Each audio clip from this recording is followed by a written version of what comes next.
Have you ever noticed that almost every riparian aquarium you see online looks exactly the same? You look at the top of the glass and there they are.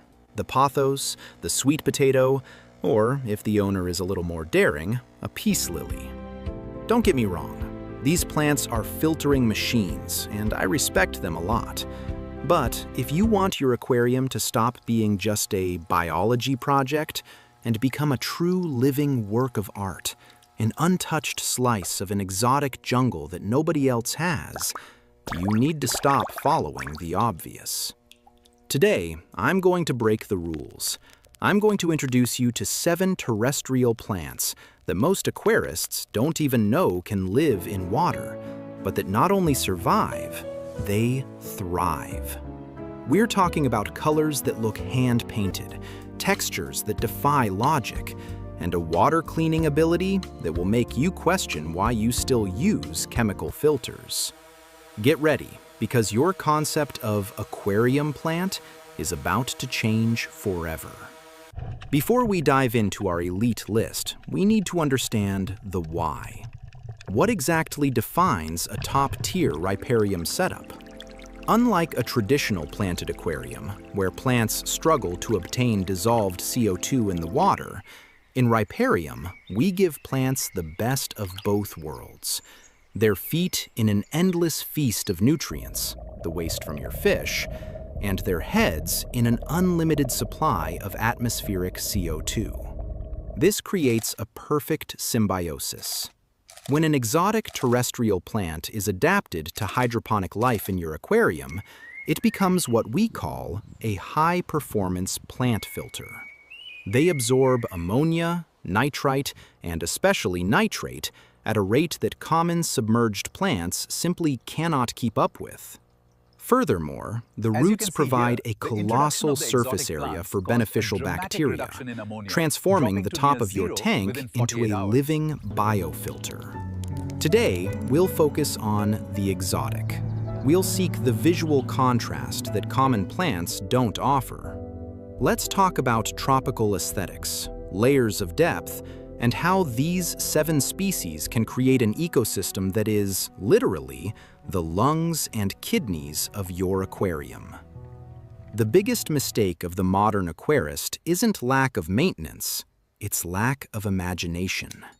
The pothos has become the queen of rock gardens because it's indestructible, but the price of that has been monotony. When you only use what everyone else uses, you lose the opportunity to create a focal point. The plants we're going to see today require a bit more of a clinical eye, but the visual return is 10 times greater. Why settle for basic green leaves when you can have the metallic purple of Zebrina or the explosive neon of Coleus? Lack of creativity is what prevents many setups from achieving that magazine cover look. Furthermore, many of these common plants, like the sweet potato, can become invasive and overwhelm the layout in weeks. Our picks today offer control, elegance, and above all, exclusivity. The 7 jewels of the exotic riparium plant. 1. Tradescantia Zebrina, the purple explosion. Opening our list with a plant that is the definition of immediate visual impact, the Tradescantia Zebrina. This plant, also known as purple wandering Jew, is a common ground cover plant when grown in soil. But when you introduce it to a riparian aquarium, something magical happens. Its leaves have a pattern of silvery stripes on a metallic purple background that shines intensely under the aquarium's LED lights. The contrast it creates with the green of the indoor plants is breathtaking. Behavior in water. Unlike many plants that take weeks to adapt, Zebrina is a sprinter. If you put a healthy cutting in water today, in less than 48 hours, you'll see the stem nodes shooting out vigorous white roots. It's a glutton for nutrients. The more nitrate you have, the more vibrant the purple of the leaves will be. The ornamental effect. It has a trailing growth habit. This means it will spill over the sides of your aquarium, creating a living curtain that elegantly conceals equipment and wiring. Technical tip. The biggest mistake here is submerging the leaves. They are succulents and will rot if they are in constant contact with water. The secret is to fix only the stem, allowing the roots to seek water on their own. Plant 2. Coleus, nature's neon. If you thought vibrant colors were exclusive to marine fish, you haven't seen the Coleus in a riparian zone. This plant is without a doubt the most versatile in terms of color palette. There are hundreds of cultivars and almost all love having wet feet. Coleus transforms the top of your aquarium into an expressionist painting. Root adaptation. The roots of Coleus are thin, extremely branched, and grow at an impressive density. They form a veritable root velvet that is a haven for beneficial microorganisms and the perfect hiding place for fry. It responds to aquarium water with a vigor that often surpasses cultivation in soil. Absurd filtering. Because it grows very quickly and has a large leaf area, Coleus is one of the best nitrate extractors on this list. If your aquarium has a high organic load, this plant will balance the system in record time. Visual, no setup.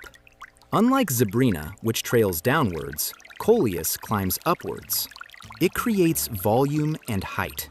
It's the ideal plant to place in the central or back part of the fish tank, serving as a backdrop for the colors of your fish. Plant 3, Lucky Bamboo, the vertical structure. Our third choice is a classic that is often underrated because it's sold in inexpensive home decor stores, the Lucky Bamboo. But here's the secret.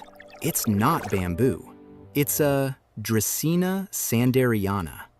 In riparian zones, it fulfills a function that no other plant can: architectural verticality. The orange roots. Don't be alarmed. One of the most fascinating characteristics of Lucky Bamboo in aquariums is that its healthy roots are a vibrant orange. This creates an exotic contrast below the waterline that few people expect. They are tough, resistant, and almost impossible to rot if there is minimal circulation. Growth and maintenance. It's the plant of patience. It grows slowly, which is great for those who don't want to prune their aquarium every week. It's extremely resilient to pH and temperature variations, making it the #1 choice for beginners who want to go beyond the basics. Zen aesthetic. Using groups of Lucky Bamboo of varying heights creates a flooded forest effect reminiscent of Asian biotopes, bringing peace and structure to the layout. Plant 4, Monstera Adansonii, the Swiss cheese look. Forget the Monstera deliciosa, which would be too big for most aquariums. The star here is the Monstera Adansonii. Its leaves with natural holes, called fenestrae, give it an untouched jungle feel that's impossible to ignore. It's a favorite plant of interior designers, and it loves the water in your aquarium. Anchoring roots. Adansonii develops thick aerial roots that, upon contact with water, transform into highly efficient aquatic roots. These roots are excellent at absorbing heavy metals and complex organic waste. They have an incredible grip on trunks and rocks that emerge from the surface. Vibe tropical. She's a climber. If you put a piece of wood sticking out of the aquarium, she'll hug it and climb up, creating a 3D effect that integrates the aquarium with the rest of the room. It's the definition of botanical luxury in aquariums. Plant 5, Spider Plant / Chlorophyto, the double action filter. A spider plant, Chlorophytum comosum or Chlorophytum comosum, is known worldwide for purifying the air. What few people know is that it is an even more powerful water purifier. The secret lies in its unique root structure. It has tuberous roots that function as energy reservoirs. The puppy trick. The best way to use chlorophytum in an aquarium is not by adding the adult plant, but rather the babies that sprout at the tips of the stems. They already have small root buds ready to sprout upon contact with the nutrient-rich aquarium water. Creating microhabitats. The roots grow very densely and downwards, creating root caves. If you have shy fish, such as small tetras or rasboras, they will spend 90% of their time swimming among these roots, feeling protected by the natural shade. Resistance. It tolerates both low and bright light, adapting to your existing lighting setup. Plant 6. Chinese evergreen / aglaonema, tropical elegance. For those seeking something more refined and with controlled growth, the aglaonema, that's the answer. Often confused with the peace lily, it is much more resistant and visually rich. There are varieties with shocking pink spots that seem unreal. Stability. Aglaonema is the rock of riparian plants. It doesn't grow frenetically like Coleus, but its leaves are thick, waxy, and last for months or even years. Its roots are permanent and very resistant to rot, even in poorly circulating water. Ideal para low light. If your aquarium doesn't have those expensive, high-powered lights, the aglaonema will thank you. It prefers indirect light and maintains its vibrant colors even in the shadiest corners of the setup. Plant 7. Dracaena sanderiana, foliage form. Closing our list, we return to the Dracaena family, but now in its original foliage form. While lucky bamboo is trained to be a cane, the Dracaena sanderiana naturally grows like an elegant shrub. It looks like a mini tropical palm tree emerging from inside its glass container. Riverbank view. It creates a volume of green leaves with white or yellowish edges that perfectly mimics the vegetation of tropical riverbanks. It is the ideal plant to fill the corners of the aquarium and give a sense of visual continuity. Robustness. Like its cousin, lucky bamboo, the roots are extremely strong and handle total immersion very well. It's the perfect plant for those who want a jungle look without the heavy maintenance of constant pruning. The best fish for a riping setup. A riparium isn't just about plants. What happens below the surface is what brings the project to life. But not every fish is ideal for this type of setup. Here are my favorites for living among these exotic roots. Bettas. The natural habitat of bettas is slow-moving water full of vegetation. The roots of Monstera Adansonii and aglaonema create what I call natural beds. They love to rest on the roots near the surface to breathe atmospheric air. Guppies and endlers. These fish are natural explorers. They spend the whole day nibbling at the roots of Zebrina and Coleus in search of biofilm and microalgae, which helps keep the roots clean and healthy. Tetras, neon, ember, cardinals. The visual effect of a school of neon tetras swimming through the dark, dense roots of a spider plant is simply cinematic. The contrast of the blue and red against the white of the roots is otherworldly. Corydoras E. autosynclus. These are the caretakers. While the plants chemically clean the water, these fish physically clean the root surfaces and the bottom of the aquarium, ensuring that the ecosystem remains balanced. The secret to explosive roots. Want to know how I make my roots look like a forest in record time? The secret isn't in expensive chemicals, but in technique. First, the knot cutting. Always make the cut just below a node, where the leaf emerges, as this is where the plant's stem cells are concentrated. Second, stability. Use suction cups or riparian baskets to ensure the plant doesn't dance in the water. Constant movement stresses the tips of new roots and interrupts growth. Third, nutrition. If you have few fish, your plants may suffer. A complete liquid fertilizer with micronutrients and potassium applied weekly will transform your riparian tank into a growth monster. The winner, the best plant. The time has come. If I had to choose only one of these 7 to recommend to anyone today, the winner would be Coleus, and I'll tell you why.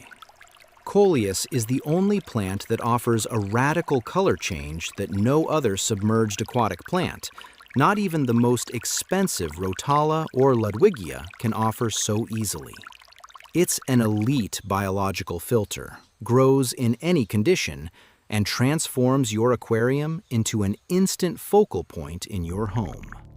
It challenges the idea that aquariums need to be only green. If you like the idea of having a more natural, beautiful aquarium with less maintenance, I believe you will really enjoy the material I have prepared. After many tests with plants, riparian zones, and natural filtration, I organized everything in a simple way into an ebook showing exactly how to create a more balanced system using terrestrial plants in the aquarium. There, I explain everything from the best plants, root growth, natural nitrate control, water stability, to how to create visually stunning setups without spending a lot of money. So if you want to avoid mistakes, save time, and learn the complete step-by-step method, take a look at the ebook. The link is in the description. I'm sure this will completely change the way you view riparian aquariums. But now, I want to hear from you. Which of these 7 plants won your heart? Have you tried any of them? Or do you have another exotic plant that I forgot to mention? Leave your comment below. I read them all and love learning from your experiences. If this video helped you see aquariums in a different way, click the like button and subscribe to the channel. Keep your tanks clean, your plants vibrant, and your curiosity always sharp. See you in the next video. Until then.